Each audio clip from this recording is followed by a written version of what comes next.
విన్నాము, చూసాము, ఇప్పుడు చూస్తూ ఉన్నాం. భారతదేశంలో ఉండేటువంటి రక్షణ అనేది వేరే ఏ దేశంలో ఎవరికీ దొరకదు అని మనం చెప్పవచ్చు. మనకు కనిపిస్తోంది అది. ఎందుకంటే భారతదేశం ఎప్పుడు ఇప్పటికీ అప్పటికీ ఎప్పటికైనా సరే అందరినీ దగ్గరికి తీసుకుంది తప్ప ఎవరిని పొండి అని చెప్పలేదు. మన సిద్ధాంతమే రండి రండి రండి అనటం. పొండి పొండి అనేది మన సిద్ధాంతం కాదు. కాబట్టి మన భారతదేశం అందరికీ ఎప్పటికీ సురక్షితమైన ప్రాంతము అనేది మనం గర్వంగా చెప్పుకోవాలి. ఇక మన సనాతన ధర్మం గురించి, దాన్ని కాపాడుకోవటం, దాన్ని రక్షించుకోవటం మన బాధ్యత. విశ్వగురువు అనేది వాడుతూ ఉంటారు. మన భారతదేశము ఎప్పుడో విశ్వగురువు, ఎప్పటికీ విశ్వగురువే, అందులో సందేహమే లేదు. ఎలా అని అంటే భగవద్గీత. ఈ భగవద్గీత అనే దాన్ని మనం పట్టుకుని ప్రచారం చేస్తే గనక, మొన్న గచ్చిబౌలి స్టేడియంలో 10,000 మంది పారాయణ చేశారు కదా. ఆ ప్రకారంగా ఈరోజు కూడా భగవద్గీత ప్రచారం చేస్తున్నవారు మన పాలమూరు అమ్మ, అలాగే మన హైదరాబాద్ వారు, వీరందరూ చాలా చక్కగా ప్రచారం చేస్తూ ఉన్నారు.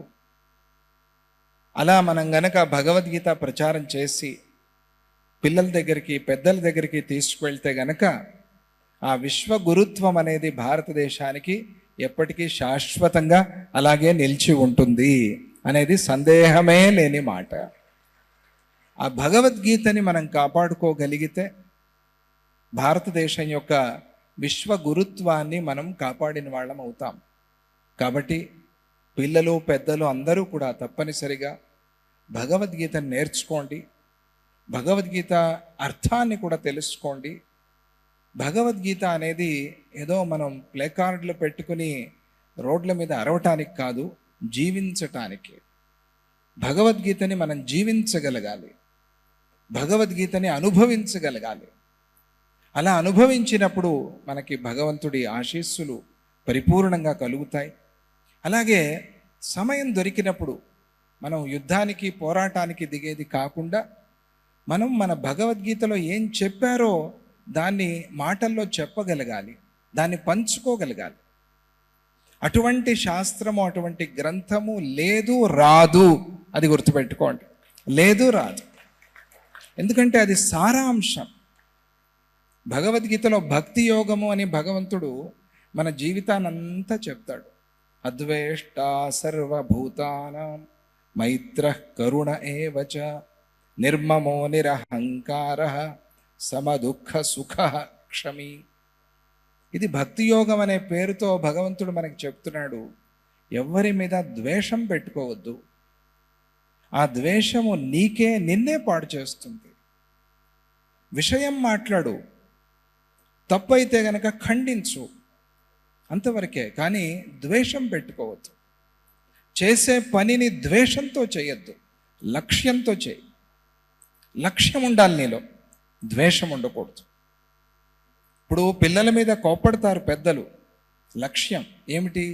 వారిని స్కూల్కి పంపించాలి, వాళ్ళని మంచి మార్గంలో పెట్టాలి. వాళ్ళ మీద ద్వేషం లేదు.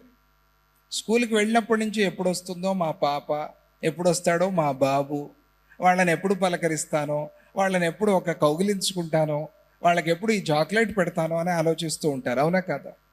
ద్వేషం లేదు.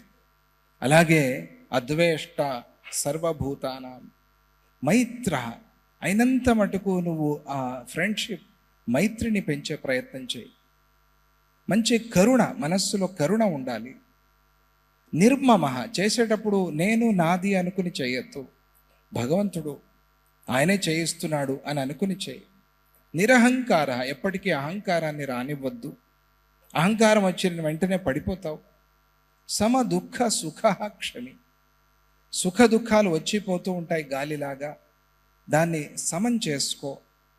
సుఖం వచ్చినప్పుడు ఓహో ఆహా అని ఎగిరి డ్యాన్స్ చేయొద్దు. దుఃఖం వచ్చినప్పుడు అమ్మో అయ్యో అని కుంగిపోవద్దు, దాన్ని చూస్తూ ఉండు. దుఃఖం వచ్చినప్పుడు ఎట్లా పోగొట్టుకోవాలి ఆలోచన చేయి. సుఖం వచ్చినప్పుడు దానిలో ఎట్లా నిలవాలి దాన్ని ఎట్లా నిలబెట్టుకోవాలి, దాన్ని 10 మందితో ఎట్లా పంచుకోవాలి అని ఆలోచన చేయి. సమ దుఃఖ సుఖ క్షమి, సహనం అనేది పెంచుకో, నీలో ఆ క్షమా గుణం అనేది వృద్ధి కావాలి అని భగవంతుడు భక్తి యోగంలో చెప్తాడు. మనం మాట్లాడుకునే భక్తికి భగవంతుడు ఇక్కడ చెప్పిన దానికి సంబంధమే లేదు. ఏమైనా సంబంధం ఉందా అంటే మన జీవితమే మన భక్తి కావాలి అని భగవంతుడి సంకల్పం, అది మర్చిపోకూడదు. మన జీవితమే మన భక్తి. మనిషి వస్తాడు పోతాడు, కానీ మానవత్వం పోరాదు, దాన్ని మనం కాపాడుకోవాలి. మానవత్వం ఉన్నది కాబట్టే ఈ లోకంలో భగవంతుడు అవతరించాడు, అవతరిస్తాడు, గురువుగా మన మధ్యలో తిరుగాడుతూ ఉన్నాడు. ఆ మానవత్వం అనేది చచ్చిపోయినప్పుడు ఏమీ లేదు, అంతా ఎగిరిపోతుంది. మనిషి అందుకనే మనుష్య జన్మ గొప్పది ఎట్లా అయింది, మనుష్యత్వం నుంచి గొప్పదైంది కదా. దాన్ని మనం వదిలేస్తే, దాన్ని మనం మర్చిపోతే ఏమీ ప్రయోజనం లేదు. దాన్ని కాపాడేటువంటి గ్రంథమే భగవద్గీత. ఇది మరి లోకానికి విశ్వానికి కావాలా వద్దా చెప్పండి? అందరికీ కావాలి కదా.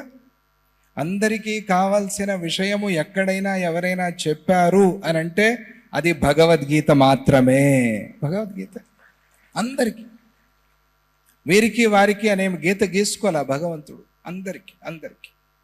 కాబట్టి ఆ భగవద్గీతని మనం నిలబెట్టుకుందాం, ఆ భగవద్గీతని మనం ప్రసారం చేద్దాం. విశ్వగురుత్వం అనేది భారతానికి ఎప్పుడూ ఉంది, ఎప్పుడో అవుతుందనో ఎప్పుడో అవ్వాలనో ఆ మాట అనవసరం, ఆ మాట అనాల్సిన పనే లేదు. ఎప్పటికీ భారతదేశం విశ్వగురువుగానే ఉంటుంది, ఎప్పుడు భగవద్గీత ఉన్నప్పుడు.